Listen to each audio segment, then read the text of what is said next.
नमस्कार दोस्तों, OCN network में आपका स्वागत है।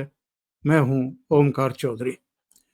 सीधे जुड़ लेते हैं आदि अचिंत जी के साथ और चर्चा को उनके साथ जुड़कर ही क्यों ना आगे बढ़ाया जाए। आदि जी, बहुत स्वागत है। नमस्कार सर। नमस्ते आदि जी। आसिम मुनीर क्या करके मानेंगे? संयुक्त राष्ट्र संघ तक मामला पहुंच गया है कि एब्सोल्यूट पावर उन्होंने अपने हाथ में ले ली है, अदालतों को बोना कर दिया है। सरकार भी अब केवल तकते रहने, टापते रहने के अलावा कुछ नहीं कर सकती है। तीनों सेनाओं के प्रमुख भी बन गए हैं, अदालतों को भी कमजोर कर दिया है, सुप्रीम कोर्ट के सिर पर भी एक दूसरी सुप्रीम कोर्ट बैठा दी है। इसके अलावा इमरान खान की बहनें, इमरान खान के बेटे, उनकी पार्टी के लोग रावलपिंडी की जिस जेल में उनको बंद करके रखा गया है उसके बाहर धरना प्रदर्शन दे रहे हैं। लोगों की समझ में नहीं आ रहा है कि आसिम मुनीर इमरान खान जिंदा हैं या मर गए हैं या मार दिए गए हैं। इस पूरे मामले को इतना सस्पेंसफुल क्यों बनाए रखना चाहते हैं और ऐसी क्या जिद है कि उनके परिजनों को भी नहीं मिलने दिया जा रहा। खैबर पख्तूनख्वा के सीएम भी अदालत का आदेश लेकर के पहुंचे थे, उनको भी नहीं मिलने दिया गया। सर, यू नो बड़ी इंटरेस्टिंग सी चीज़ है ये। 2 तरह से इसको देख सकते हैं। या तो ये करना चाहते थे ये चीज़ जो हो रही है, ठीक है? जहाँ पर वो प्रेशर टेस्ट करना चाहते हैं कि अगर इमरान खान को मैं साइड करता हूँ तो कितना प्रेशर आता है। दूसरा हो सकता है कि वो एक्चुअली टपक गया हो। क्योंकि देखिए दोनों में सेंस बनता है। एक अगर आप प्रेशर टेस्ट करना चाहते हो तो आप देखना चाहते हो अगर मैं इमरान खान को डेड बताता हूँ, कितने लोग सड़क पे निकलते हैं, कितना क्या होता है और किस तरह से मेरे को उसको क्रश करना पड़ेगा क्योंकि इमरान खान उसका आखिरी अभी बंदा बचा है। आई मीन एक चीज़ और है उसका अभी तक वो जो नोटिफ़िकेशन है चीफ ऑफ डिफेंस फोर्स बनने का उसका अभी तक वो साइन नहीं हुआ है। शहबाज शरीफ इस टाइम पे लंदन में घूम रहा है।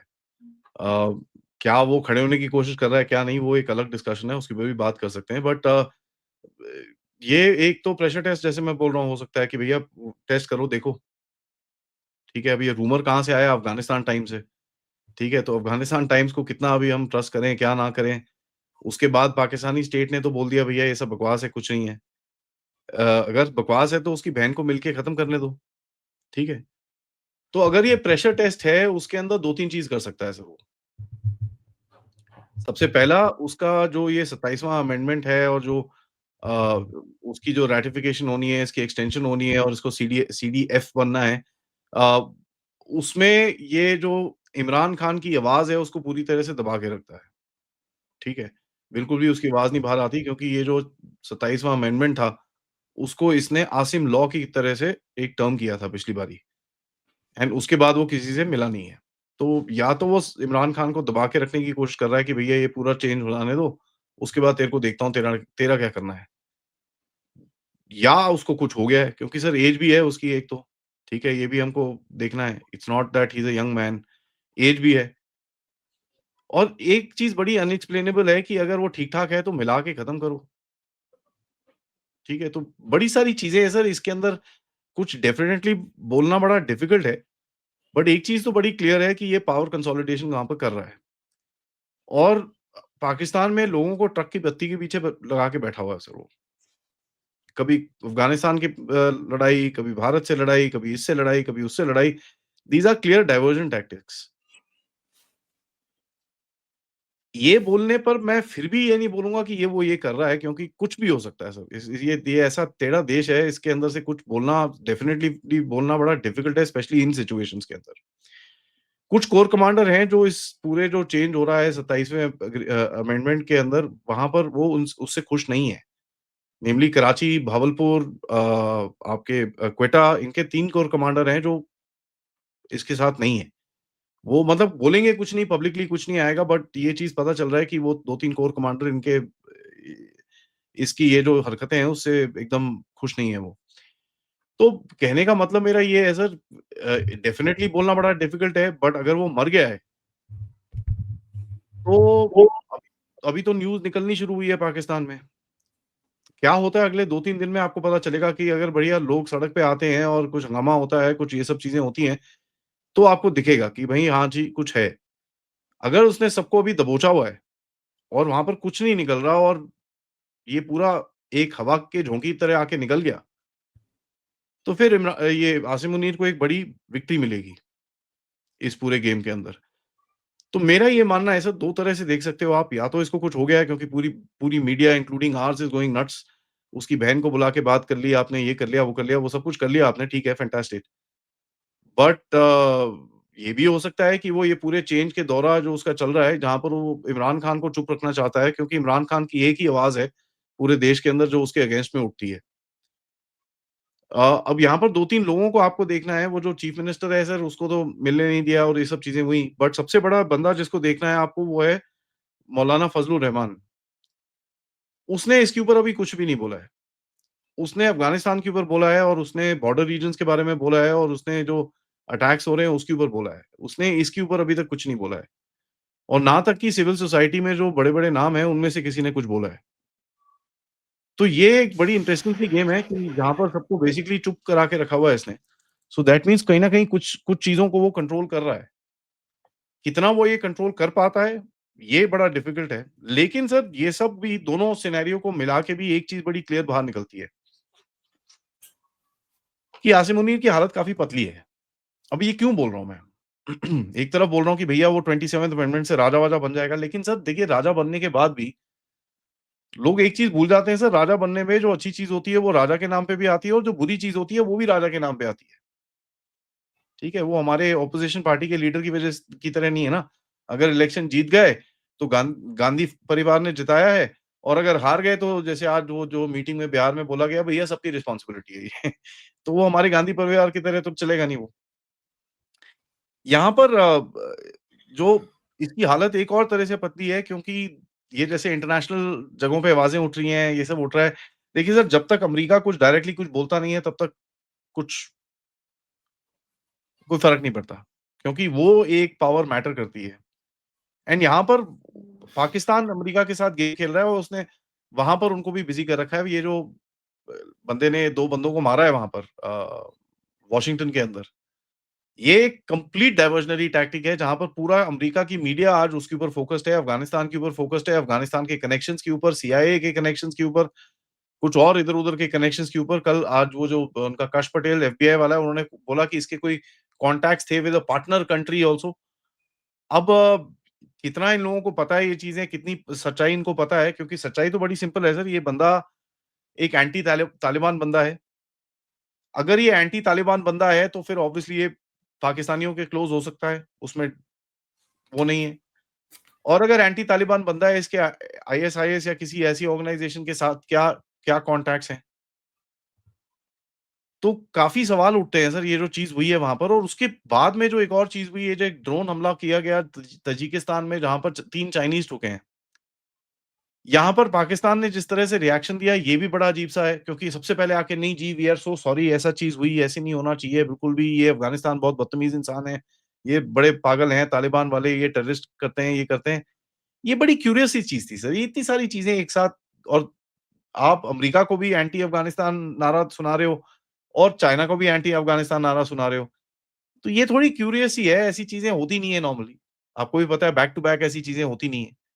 और जब ऐसी कुछ चीज़ें होती हैं तो सवाल उठते हैं दिन में कि यार ये करने की क्या कोशिश कर रहा है? तो देख काफ़ी इधर-उधर पूरा झमेला है इसका। इतना ईज़ी नहीं है क्योंकि भारत की तरफ से जो बड़ा क्लियर नैरेटिव जा रहा है कि वो जो ताजिकिस्तान में हुआ है वो तो भैया ऑफ़िशियली तो नहीं अनऑफ़िशियली जो जा रहा है, वो तो बड़ा सिंपल है कि यार वो तो पाकिस्तानियों ने करा है, हमको पता है। वो कहने की कोशिश कर रहे हैं और यहाँ पर इनके जो कमेंटेटर हैं नजम सेठी और ये लोग बड़े-बड़े कमेंटेटर हैं इनके, वो आके बोल रहे हैं कि ये भारत के ड्रोन थे जिन्होंने जो इन्होंने अफ़गानिस्तान को दे रखे हैं, उन्होंने जाके यहाँ पर ताजिकिस्तान में हमला करा है। चलिए 1 मिनट के लिए वो मान भी लेते हैं कि भैया हमने इनको ड्रोन दिए। लेकिन अगर ड्रोन दिए हैं, उनको हम थोड़ी-सी ज्योग्राफिकल लोकेशन जीपीएस-शीपीएस जो भी देंगे वो देंगे। वो ताजिकिस्तान का क्यों देंगे हम? सेंस नहीं बनता ना सर। ताजिकिस्तान का क्यों दूँगा मैं उसको टारगेटिंग एरिया और ऐसा प्रिसाइज़ मारा है कि 3 बंदे ठुक ठुक भी गए वहाँ पर। तो मैं ताजिकिस्तान के उसको डिटेल क्यों दूँगा? मैं उसको डिटेल पाकिस्तान की दूँगा ना यार। मेरा ताजिकिस्तान से सर थोड़ी गड़बड़ है कुछ। वो सेंस नहीं बनता टोटल। और ये चीज़ें जैसे हुई हैं और जिस तरह से इसने एकदम से आके अफ़गानिस्तान को बस के नीचे फेंकने की कोशिश करी है, ये आपको बताता है कि कुछ चल रहा है पीछे। कहीं न कहीं कुछ न कुछ चल रहा है। और यहाँ पर आपने भी एक स्टैंड लिया है आज, जैसे दवाइयाँ गई हैं। अब वो दवाइयों के डब्बे के अंदर क्या है मुझे नहीं पता, बट दवाइयाँ गई हैं वहाँ पर, ठीक है? और ये एक एक एक एक पोज़ीशनिंग दिखा रहा है कि सब जो इस ये रीजन है, उसके अंदर ये पाकिस्तान के गेम को खेलने के लिए काफ़ी लोग अपने आप को बेसिकली रेडी कर रहे हैं। तो ये दिख रहा है सर अभी। देखते हैं आगे सर, बिकॉज़ 1-2 दिन और की बात है, अभी तो बाहर भी पहुँच चुकी है ये बात, उसके बेटे-वेटे ने बाहर बोलनी शुरू करी है। इंडियन मीडिया के साथ उसके इंटरव्यूज़ हो चुके हैं और कुछ वेस्टर्न क्या नाम है आपके यूट्यूब चैनल्स के साथ भी वो उसकी बहन है, उनके इंटरव्यूज़ हो चुके हैं। तो अगर इसको चुप कराना था और ये साइड में करना था, तो ये बहुत गलत तरह से कर रहा है, क्योंकि उसकी बहन अभी भी खुला बैठ के इधर-उधर बात कर रही है। कुछ समझ नहीं आ रहा सर, बड़ा अजीब-सा गेम है ये। तो मैं पूरी तरह से मान सकते हैं सर, मानने को क्या, मर गया, मर गया, मर गया, बट मेरे को नहीं लगता सर। मेरे को लगता है कुछ चल रहा है। अगर वो मरा भी है तो उसकी ये सिचुएशन को मौत डिक्लेयर करने से पहले वो उसको यूज़ कर रहा है ये। या बचने की कोशिश कर रहा है, क्योंकि उसको पता है यार बहुत लोग आके चढ़ेंगे मेरे पास, कुछ करके अफ़गानिस्तान से पंगा ले लो या इंडिया से कुछ और पंगा ले लो। एक वॉर-वूर हो जाए, उसके बाद लोग ओ जी वो मरा हुआ है, ठीक है। वॉर के बीच में कोई पूछेगा नहीं टाइप्स। तो अगले 1-2 दिन, 3 दिन आपको चीज़ें बताएँगी कि किस डायरेक्शन में जा रही हैं सर। लेकिन ये मामला केवल पाकिस्तान तक सीमित रहा नहीं है, जैसा आपने भी कहा है। कासिम खान जो इसका बेटा है, लंदन में रहते हैं दोनों बेटे। वो तो पिछले दिनों जब ये खबर आई थी तो आना भी चाहते थे, लेकिन फिर नहीं आ पाए। और बहनें तीनों डटी हुई हैं, पार्टी के लोग डटे हुए हैं, धरना प्रदर्शन चल रहा है। इंटरनेशनली अब इस पर टिप्पणियां आनी शुरू हुई हैं। यूएन ह्यूमन राइट्स के जो हाई कमिश्नर हैं, उन्होंने बयान दिया है। ये मुझे लगता है वोल्कर टर्क हैं। हालांकि आप कह रहे हैं कि जब तक अमेरिका ना बोले तब तक इसके कोई मायने नहीं है, लेकिन यूएन यूएन ह्यूमन राइट्स जो है उसका हाई कमिश्नर बोल रहा है, तो उसके मायने हैं। उसका कहना ये है कि जिस तरह के बदलाव किए हैं आसिम मुनीर ने करवाए हैं, जिस तरह उसने आजीवन इम्यूनिटी ले ली है, किसी भी मामले में उसको एक्यूज नहीं बनाया जाएगा। या तो राष्ट्रपति को ये इम्यूनिटी है या फिर आसिम मुनीर ने खुद ले ली है। इसका तो एक मतलब होता है ना आदि जी, कि आप या तो अपने घिरने, अपने पकड़े जाने या जो आप करतूतें कर रहे हैं उनसे बचने के लिए ये सारा कुछ करवा रहे हैं, और एक बेहद कमजोर और कठपुतली सरकार से करवा रहे हैं। इसका ये भी कहना है हाई कमिश्नर का कि भाई आपने चर्चा तक नहीं कराई सदन में, लोगों को बोलने तक का मौका नहीं दिया, और इतने आपने संशोधन करा लिए। देखिए सर, ये जो पार्लियामेंट-वार्लियामेंट का है, उसमें तो मैं कोई वेट नहीं डालता था, क्योंकि खड़े होके वो स्टेटमेंट देते रहते हैं। कई लोग कुछ बड़ी-बड़ी बातें कर देते हैं, मैं भी उसको दिखाता हूँ कि ये देखो ऐसी बातें चल रही हैं। बट इसका कोई वेटेज नहीं है, क्योंकि जब तक आसिम मुनीर ऑल पावरफुल है और वो पार्लियामेंट वालों को कभी भी चुप करा सकता है। देखिए सर, होता क्या है, जो ये पोटेंशियल डिक्टेटर टाइप लोग होते हैं ना, जो अपने एक देश को पकड़ के रखना चाहते हैं, तो वो कहीं न कहीं कुछ-कुछ आवाज़ें निकालने देते हैं। एक ये परसेप्शन या एक ये ऐसा पिक्चर बनाने के लिए कि भैया नहीं-नहीं सब कुछ ठीक है, यहाँ पर देखो पार्लियामेंट चल रही है, वो मेरे को कितना क्रिटिसाइज़ करते हैं वहाँ पर बैठ के। अब जैसे यूनुस है सर, यूनुस पता है क्या करता है? यूनुस अपनी मीडिया उसने रखी हुई है। कुछ मीडिया आउटलेट्स उसके अगेंस्ट में बहुत बात करते हैं, खुले में बात करते हैं, वो किसी को कुछ नहीं कहता। लड़कियाँ एकदम वहाँ पर साड़ी-वाड़ी पहन के तिलक-शिलक, बिंदी-शिंदी लगा के बैठी होती हैं, उनको कोई कुछ नहीं कहता, क्योंकि उन्होंने ये रखा हुआ है कि यार इनको रहने दो, क्योंकि जो बाहर के लोग हैं वो देख रहे हैं कि भैया गवर्नमेंट को क्रिटिसाइज़ भी किया जा रहा है। तो ये कई बारी एक शो शो भी करते हैं ये लोग, दिखाने के लिए कि देखो जी क्रिटिसिज़्म है हमारे देश के अंदर। वो देखो पार्लियामेंट में खड़े होके मेरे मेरे बारे में बोल रहा है, ये कर रहा है, वो कर रहा है, वो सब चीज़ें रहती हैं।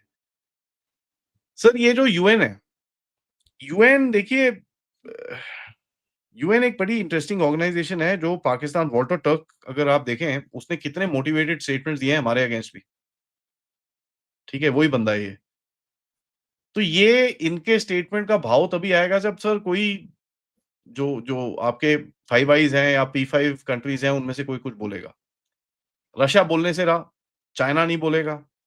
अमेरिका ऑफिशियली सर आज वो इतना फँसा हुआ है अपने अंदर ही, तो वहाँ ही इज़ नॉट इंटरेस्टेड। जब तक यहाँ पर बंदे-वंदे नहीं मरते, उसको कोई फ़र्क नहीं पड़ेगा। यूके में कौन बोलेगा सर? यूके में तो पार्लियामेंट में उसके साले पाकिस्तानी बैठे हुए हैं, वहाँ पर तो वोट बैंक का चक्कर है। तो फ्रांस हो सकता है कोई बोल दे, हम कोई कुछ बोल दें, बियॉन्ड व्हिच आपको कुछ दिखेगा नहीं इसका। तो उसको एक स्पेस दिख रही है यहाँ पर, राइट? और वो इस टाइम पे क्यों कर रहा है? क्योंकि उसको स्पेस दिख रही है ये। अब यहाँ पर सबसे बड़ी चीज़ जो अभी तक खुली नहीं है कि उसका वो लेटर क्यों नहीं साइन हुआ? अगर सब कुछ ठीक-ठाक है, तो लेटर साइन हो जाना चाहिए था। तो कहीं न कहीं कोई न कोई इधर-उधर प्रेशर डलाने की कोशिश कर रहा है कि अभी मत करो, थोड़े टाइम के बाद कर लो, ये कर लो, वो कर लो। एंड यहाँ पर अमेरिका भी थोड़ा खुश मेरे को दिखा नहीं, क्योंकि जैसे ही वो अफ़गानिस्तान के खोज पत्रिका और खुनर के एरिया के अंदर ड्रोन स्ट्राइक हुई, ज़ल्मय खालिलज़ाद का एक ट्वीट आता है जहाँ पर वो बोलता है ये सब चीज़ें नहीं होनी चाहिए। तो ये एक मेरे को चीज़ें एक मेरे को ऐसा दिखा कि जो अमेरिकन एस्टेब्लिशमेंट है, वो थोड़ी अनकम्फर्टेबल है कि ये पाकिस्तान उठा के ड्रोन स्ट्राइक और ये सब चीज़ें कर रहा है। कि भई ना यार ये मत कर, एस्केलेट होगा यहाँ पर, मत करो, कंज़र्व योरसेल्फ, ये चीज़ें मत करो। अब वो नहीं भी नहीं कर सकता। अब अमेरिका की बात सुन के अगर वो अपना ये सब अटैक-वटैक बंद कर दे, तो लोग इसके अपने खाएँगे इसको कि भाई साहब यहाँ पर तो इतने आके ठोके चले आते हैं, तुम कुछ कर ही नहीं रहे। तो अब वही है, अगर ऐसा कुछ है तो फिर वो उसके लिए सबसे बेस्ट चीज़ क्या रहेगी? भैया लोगों का मन बँटाओ, ध्यान बँटाओ इधर से कहीं से। इमरान खान को खड़ा कर दो। और मैं बहुत टाइम से एक चीज़ बोल रहा हूँ सर, इमरान खान के साथ ये लोग वॉलीबॉल खेलते हैं। सबसे मैं एक ही सवाल पूछूँगा, अगर आर्मी इतनी पावरफुल है, इतना सब कुछ है, तो इमरान खान अभी तक वहाँ कैसे बैठा है और कैसे वो जेल से ट्विटर पेज चलाता है अपना, जेल से इंटरव्यू दे रहा है, बाहर वो आर्टिकल्स लिखी जा रहा है, वो स्पीचेस भी देता है, ये भी करता है, वो भी करता है, तो ये सब कैसे कर रहा है? अगर वो यू नो कुछ तो है।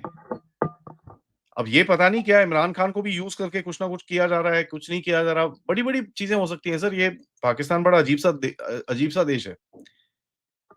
यहाँ पर जो शहबाज शरीफ इस टाइम पे जब उसको एक लेटर साइन करना था, वो अगर लंदन में बैठा है, तो कहीं कुछ डिस्कशंस तो चल रही हैं। मैं ये नहीं बोल रहा गड़बड़ हो रही है। डिस्कशन क्या चल सकती है कि यार ऐसा है, मैं लेटर तो साइन कर देता हूँ भई, मेरे को अब कल तो आप मुझसे सीनियर हो जाओगे, मैं लेटर साइन करूँगा तो।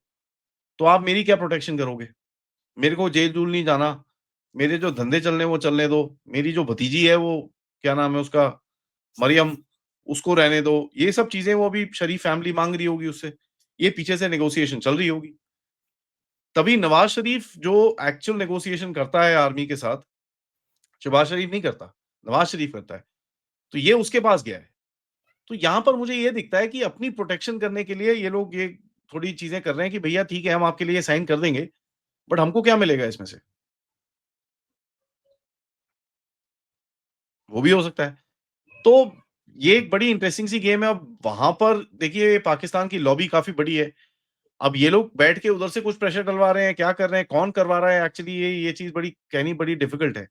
बट मेरा ये बड़ा क्लियर मानना है सर, जब तक कोई बड़ा कंट्री, जब तक कोई बड़ा कुछ आके कोई ऐसी चीज़ ना बोले, तब तक कोई फ़र्क नहीं पड़ता सर।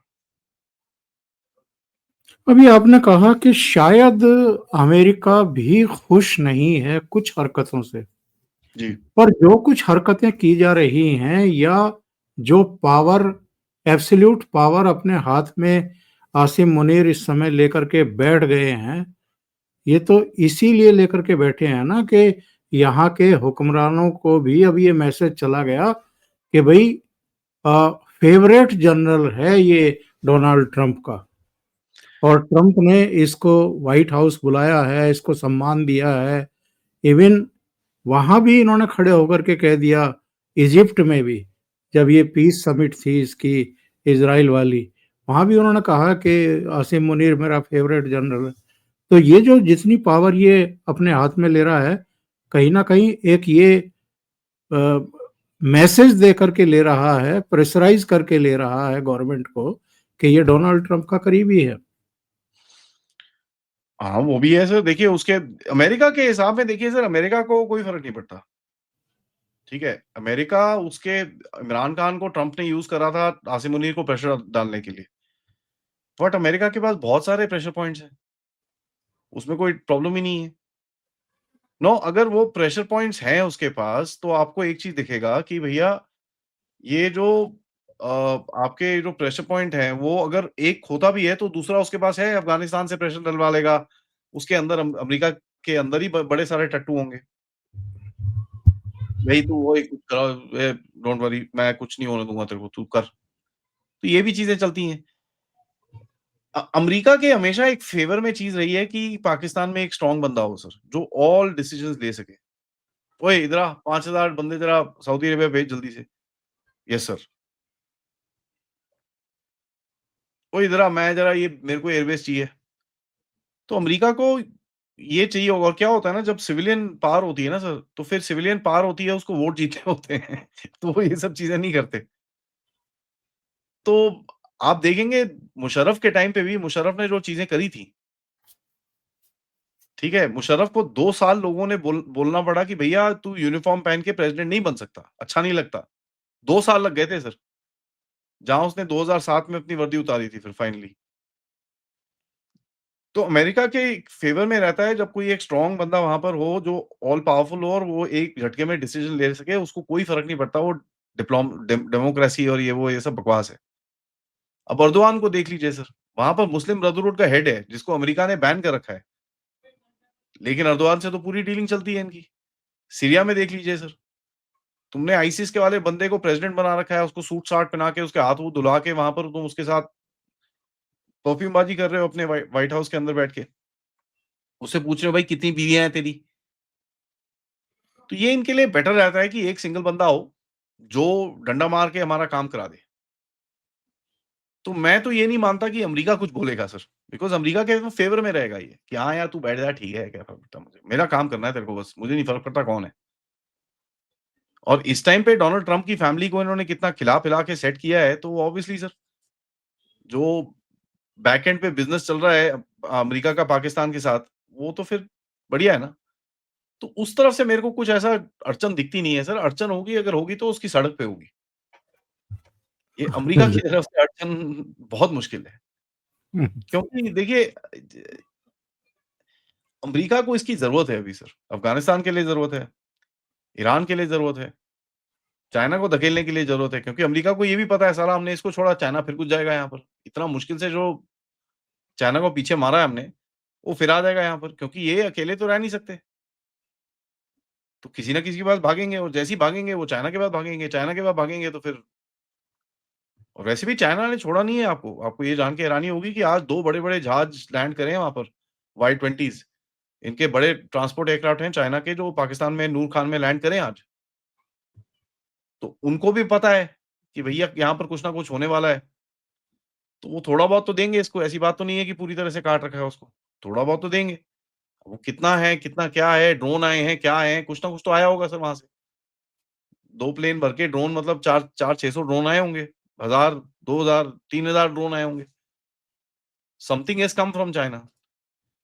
तो ये बड़ी इंटरेस्टिंग सिचुएशन है जहाँ पर आसिम मुनीर अपना एक गैप पाता है कि यहाँ पर एक गैप है सोच के अंदर और वो सोच के गैप को वो थोड़ा-सा अपना बोलते हैं ना एडवांटेज खींच रहा है उसका। इसने ये परमाणु एसेट्स का बटन अपने हाथ में क्यों लिया है? राष्ट्रपति से छीन लिया? देखिए सर, ये वही तो एक चीज़ है ना जो इनकी पावर देती है सर, राइट? एक वो ही तो चीज़ है जो इनको पावर देती है सर। तो अगर आप इसको थोड़ा ध्यान से देखें, न्यूक्लियर ब्लफ आपने कॉल कर रखा है इसका।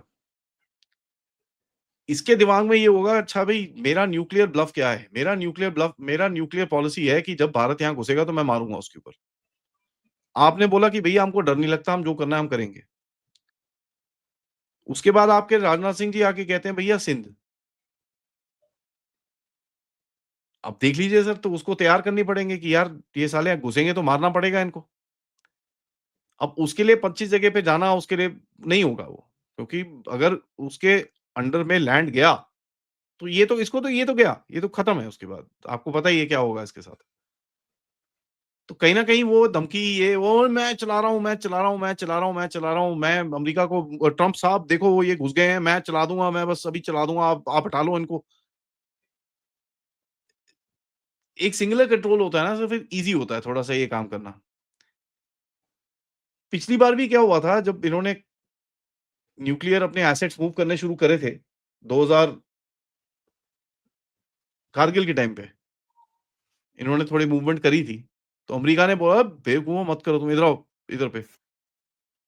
एंड अभिनंदन के टाइम पे इन्होंने कुछ न्यूक्लियर एसेट तो नहीं मूव करे थे बट अपनी मिसाइल्स थोड़ी बहुत मूव करनी शुरू करी थी। ठीक है? जहाँ पर अगर आपको याद होगा हमने भी बोला था कि साहब आपके ऊपर हमारी मिसाइल्स ऑलरेडी पॉइंटेड हैं, रेडी हैं, इसको वापस कर दो। तो फिर वापस आ गया था वो, क्योंकि इनको पता था कि नहीं यार ये तो ना, ये ज़्यादा हो जाएगा, वो गड़बड़ हो जाएगी। तो ये वापस आ गया। तो ये कंसोलिडेशन है सर और न्यूक्लियर एसेट्स इसके एक ही एसेट हैं जो इसको बचा सकते हैं। और कौन बचाएगा सर? ये जो पश्चिमी कमांड के अपने कमांडर हैं कटियार साहब, पिछले दिनों इन्होंने एक बयान देकर के इनके पेट का पानी ढीला कर दिया है पूरी तरीके से। उन्होंने कहा कि ये तब तक मानेंगे नहीं जब तक हम इनका एक बड़ा जमीन का टुकड़ा अपने कब्जे में ना कर लें। और उसके तुरंत बाद राजनाथ सिंह साहब का बयान, तो ये कोरिलेट करता है और कहीं ना कहीं कुछ ना कुछ तो पक रहा है। तो दूसरे नंबर की खातिरदारी कब इनकी शुरू होने वाली है, कुछ आइडिया? अ, देखिए सर ऐसा है, अभी अगर आप देखेंगे लॉट ऑफ मैं सही में बोलूँ लॉट ऑफ जो लोग हैं वो ये सोच रहे हैं कि ऑपरेशन सिंदूर की तरह कुछ होगा। नहीं होगा सर, ये बड़ा अलग होगा क्योंकि वही चीज़ आप दोबारा नहीं कर सकते। एयर अटैक्स के लिए वो वेट कर रहा होगा, नेवल अटैक के लिए वो वेट कर रहा होगा और क्या कर सकते हो जहाँ पर वो वेट नहीं कर रहा होगा? ये गेम है सर। और जिस तरह से ये अपना गेम पाकिस्तान से उठा के बांग्लादेश शिफ्ट कर रहा है, पूरा अपना जिहाद स्ट्रक्चर वहाँ बना रहा है, पूरा शिफ्ट कर रहा है इस तरफ। अपने पास ये खुद रखना नहीं चाहता क्योंकि उसको पता है सर ये साँप है साले। तो वो जिस तरह से शिफ्ट कर रहा है, वो भी आपको दिखता है कि वो वहाँ पर वो दिखाना चाहता है कि भैया यहाँ पर है, इधर नहीं है, मैं नहीं कर रहा ये सब, वो देखो उधर पे है। ये बांग्लादेशियों को भी समझ में नहीं आ रहा है ये सब चीज़ें। वो तो बड़े आओ जी हम भारत को ठोकेंगे, ये वो दिस दैट। तो वो यहाँ एक ऐसी चीज़ दिखाना चाहता है कि कल को आप अगर उसको ब्लेम करो, आप वो आके बोलेगा जी मैं नहीं कर रहा, वो बांग्लादेशी कर रहे हैं।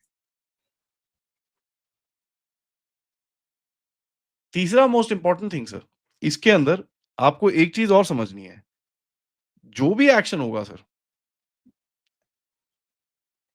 वो एक